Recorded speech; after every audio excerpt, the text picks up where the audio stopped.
Top quality और consistent performance के लिए सिर्फ सिल्वर पंप्स। टॉप क्वालिटी और कंसिस्टेंट परफॉर्मेंस के लिए सिर्फ सिल्वर पंप्स, नाम याद रखना। हे राजस्थानी मल्टीस्टेट कोऑपरेटिव्ह म्हणजे हे जे युनियन आहे, ही युनियन यांचे 300 कोटी रुपये लोकांचे बुडालेले आहेत। एकूण 12 शाखा आहेत। या 12 शाखेपैकी 9 शाखा जवळजवळ परळी शहरातल्याच आहेत। या 300 कोटी ठेवीपैकी 250 कोटी ठेवी हे परळी शहर आणि परळी तालुका एवढ्यातल्याच मर्यादित आहेत। आणि कर्जसुद्धा 300 कोटी रुपयाचं जे कर्ज वाटलेलं आहे हे सगळं म्हणजे 300 कोटी बुडालेत। हे कर्ज रुपयेच बुडालेले आहेत। यार कोणाचा मोबाईल आहे? हे जे 300 कोटी रुपये परळी तालुक्यातल्या लोकांनाच कर्ज दिले आणि ठराविक लोकांना इथल्या राज्यकर्त्यांचे जे डावे उजवे आडवे तिडवे जे कोणी आहेत यांनाच कर्ज दिलंय। कर्ज कसं दिलंय? 1 रुपयाचं सुद्धा तारण नाही, कुठला कागद नाही, मॉर्गेज नाही, काही नाही। अशा पद्धतीने बेधुंदपणे 300 कोटी रुपयाचं कर्ज वाटलं गेलंय आणि 250 कोटी रुपये जवळपास 20 ते 25 हजार लोक हे या परळी शहरातले आहेत। परळी शहर आणि तालुक्यातले ग्रामीण भागातले म्हणजे 25,000 लोकांची बुडवणूक या ठिकाणी झालेली आहे। संपूर्ण मराठवाड्याचा जर विचार करायचा झालं तर 5,000 कोटी ठेवीदारांचे बुडालेत। 8 जिल्ह्यातल्या 16 लाख ठेवीदार आहेत। त्यातले 1.5 लाख ठेवीदार, 1.5 ते 2.25 लाख ठेवीदार हे फक्त बीड जिल्ह्यातले आहेत। आणि बीड जिल्ह्याच्या रेल्वेचे आलेले पैसे, भूसंपादनाचे आलेले पैसे, सगळेचे सगळे पैसे, ज्येष्ठ नागरिकांचे पैसे ह्या लोकांनी अगदी 13%, 16%, 18%, काही वेळा तर 23% व्याजदर देऊ अशा प्रकारची प्रलोभनं दाखवल्यामुळं या मल्टीस्टेट बँकांमध्ये पैसे ठेवले। आता याचा मार्ग काही ना काही काढावा लागेल, कारण साईराम आणि जिजाऊ या बाकींच्या बाबतीमध्ये आपण MPDA अंतर्गत प्रस्ताव केला आणि माननीय मुख्यमंत्र्यांनी त्याला मंजुरी दिली आणि आता त्या प्रॉपर्टी सगळ्या सीज त्या ठिकाणी झालेल्या आहेत। तसं राजस्थानी मल्टीस्टेटचे फक्त आणि फक्त चंदूलाल बियानी ज्यांच्या चेहऱ्याकडे बघून लोकांनी पैसे ठेवले होते तेवढेच एकमेव अटक आहेत।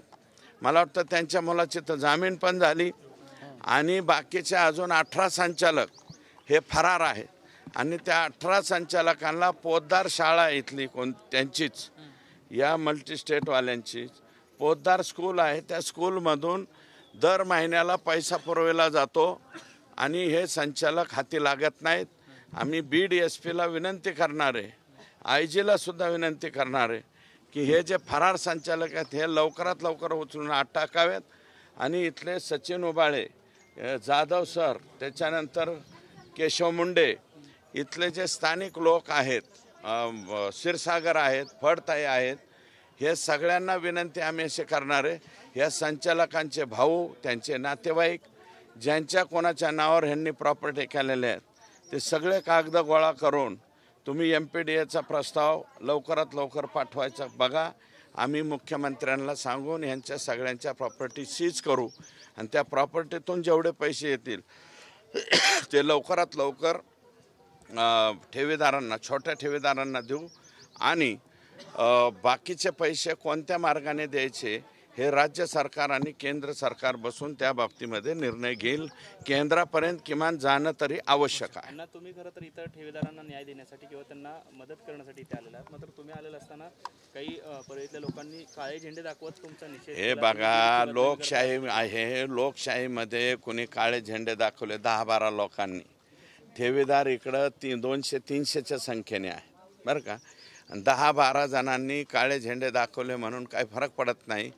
डॉक्टर बाबासाहेब आंबेडकरांनी जे संविधान दिलेलं आहे त्या संविधानाप्रमाणे काळे झेंडे दाखवायचा ज्यांना अधिकार आहे त्यांनी दाखवले। आपण त्याच्यावरती फारसा विचार करायचा नाही। 10-12 लोक झेंडे दाखवतात आणि 300 लोक जर इथं फक्त ज्येष्ठ नागरिक आणि ठेवीदार थांबत असतील तर 12 लोकांचा काय विचार करायचा?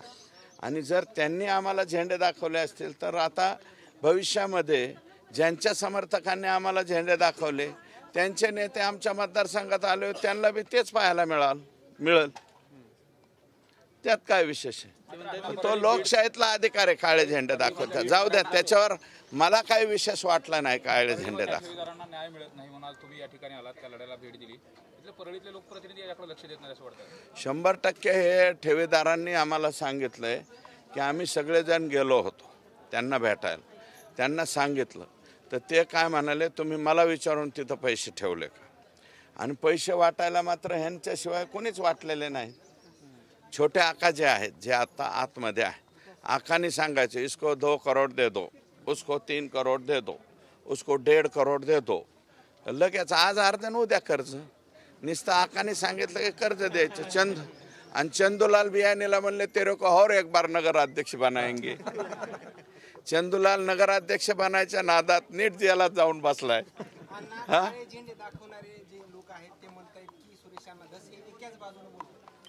अहो, त्यांचं काय म्हणणं आहे ते तुम्ही त्यांचं ऐका. मी काळे झेंडे वाल्यांवरती नाही बोलणार.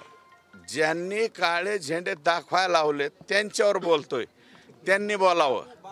त्यांना बापू आंधळे प्रकरणावर बी बोलतो मी. बापू आंधळेवरती बोलतो. किशोर फड जे आहेत त्यांच्यावरती बोलतो. संगीत दिघोळेवर बोलतो. कोण राहिलं सानपवरती बोलतो. कोणत्या प्रकरणावर नाही, सगळ्या प्रकरणावरती मी बोललेलो आहे. मी बापू आंधळेवर कमी बोलतो असं थोडेच आहे. आणि ते नाटक आहे. बापू आंधळेचे समर्थक नाही आहेत ते. बापू आंधळेवरती बोललं पाहिजे. जे बापू आंधळेंचा ज्यांनी मर्डर केलेला आहे ते सुद्धा फाशीवर गेले पाहिजेत असं माझं स्पष्ट मत आहे. बापूवर बी बोलल ना मी. बापू सुद्धा अतिशय चांगला सरपंच होता. बापू आंधळे सुद्धा ते लेकरू अतिशय चांगला सरपंच होता. अल्पावधीमध्ये त्यांनी चांगलं काम केलं आणि त्याला गोळी लागलेली आहे, त्याच्यामुळे त्याचा मृत्यू झाला आहे. आम्ही बापू आंधळेच्या बरोबर सुद्धा आहोत. ओके.